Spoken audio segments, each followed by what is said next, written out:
We've all heard of Marlon by now. Your classmate knows him, your girlfriend knows him, your brother knows him, and perhaps your girlfriend knows him a bit too well, but that's besides the point. His story is quite remarkable, especially when you consider his first stream was just over a year ago. No. I don't know why. Marlon.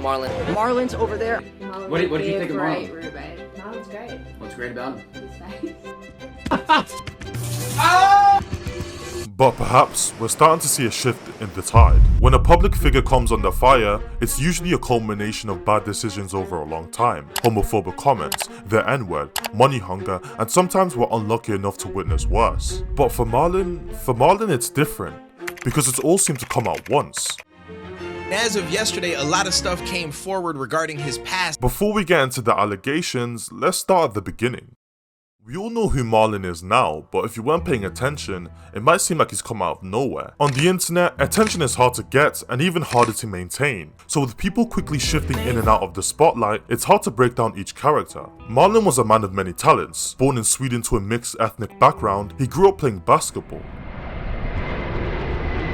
He would move to the US to pursue his athletic career, before switching his attention to modeling, which if we're being honest, it was probably for the best, no did he? But it wasn't easy, even leaving Marlon homeless at one point and unable to sustain himself. I would literally stay right here, no troll. I would sit right here, and then, because it was mad dark, right? And I was like, it's New York City, I didn't really know. I would literally crash against this right here. So people wouldn't see me, I would sit against this and I would go right here. You see, the modeling industry is one addicted to nepotism. Oh, your brother is on a panel of fashion experts, and suddenly you have modeling agencies lining up at your door. You get lucky with the pretty female high position promoter, and now your face is on every storefront at the mall. You get the picture. Marlon knew he had to make connections to propel his modeling career, and in 2025, what better way to promote anything than on social media. After featuring on a friend's TikTok in early 2024, only 2 days later, he made his own TikTok account, and we all know what happens next.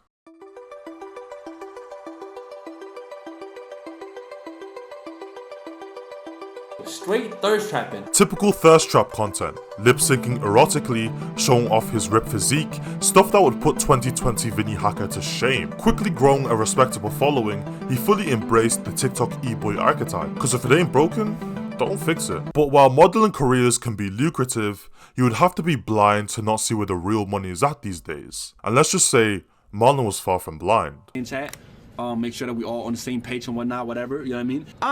Chat, we gotta get in shape, bro. We gotta get in shape. I'm gonna give it a buck, chat. I wanna say one thing, okay? One thing. We have to get in shape. I have to get in shape, okay? I'm not even trolling right now. 5 years ago, when I said the word streaming, you'd probably think of gaming and the occasional just chatting segment. But with the rise of your Aiden Rosses and your Kai Cenats, we have seen a different style of streaming. Streams aren't just videos anymore, they're a spectacle.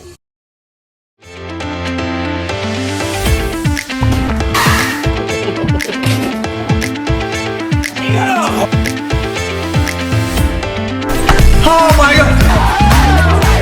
And when Marlon started streaming, he began with a timid approach to this. More casual guests, funny e-dates, and just chatting to his largely female viewer base. I'm not even joking, had a 95% analytics of females to men. When you watched the Marlon stream, the tone was personal and conversational. His stories, vocabulary, and everything even down to his cadence felt like you were calling a friend. While at this point he did have a decent viewer base, he would still be considered a relatively small streamer. And he knew it would be a long climb to the top, having to adapt to the needs of viewers and the fast moving conveyor belt that is internet attention. He set out for nothing short of success, making a pact with himself to go all in.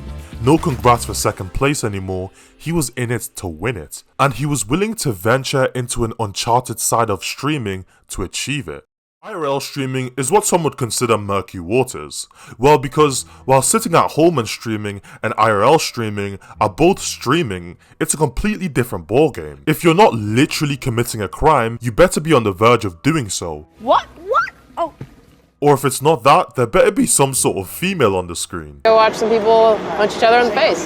Amazing! Alright, come on, let's go over there. Interviews, pranks, e-dates, whatever it is. When you click on an IRL stream these days, you can bet your bottom dollar that something crazy is about to go down. And if it doesn't, then no one cares. Marlon clearly felt like he needed to evolve from just videos in his room. He knew he was good with women and so considered IRL streams talking to them and just interacting with people in general. And then when he started, he wasn't good at them. He was a freaking natural. Good. What's up? How you doing? Good, how are you? Sadie is here, boys. I can't say that now, huh? Yeah, you're right. No. What? What do you mean? Oh yeah, Sadie, you were shut your mouth. Hey, What? not those words. Like, you know what I mean? Like,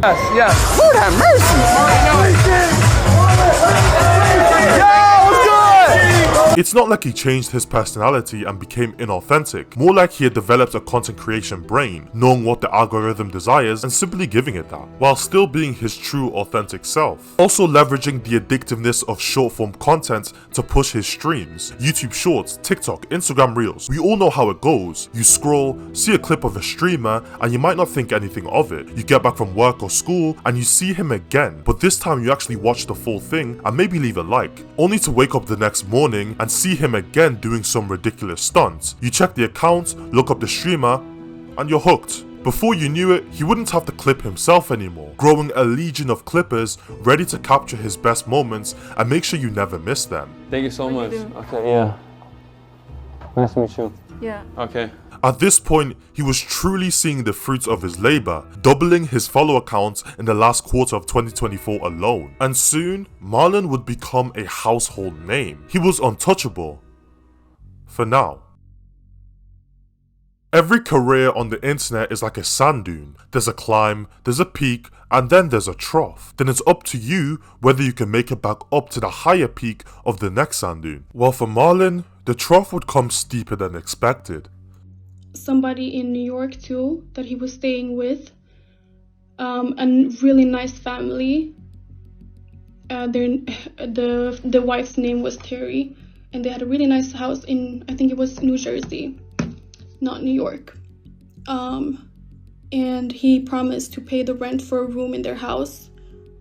He never paid. The discourse was built on 3 major talking points. Number 1, he lied about being homeless and often couch surfed without paying rent. Number 2, he made some suggestive jokes regarding minors. And number 3, he at one point in his life solicited and sold lewd pictures of himself to gay men on the internet. But there's more to it. It would take about a day before Marlon got sick of the noise.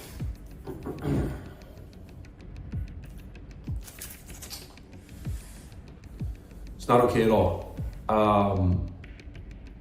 I'm sorry. Again, I know I've said it 100 times. I'm gonna keep saying it, and I don't stand by that and none of that. That's not the type of person I am, and I apologize.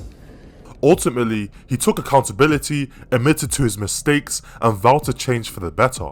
No one could really fault him, as the quality of this apology was far greater than what we've seen on YouTube over the past few years. Normally it's some sort of vague bullshit apology where they don't even specify wrongdoing and engineer crocodile tears. But as far as Marlon's went, it seems sincere and everybody else clearly thinks so. Going back to the sand dune analogy, once you reach the bottom of the trough, it's your responsibility to climb back up.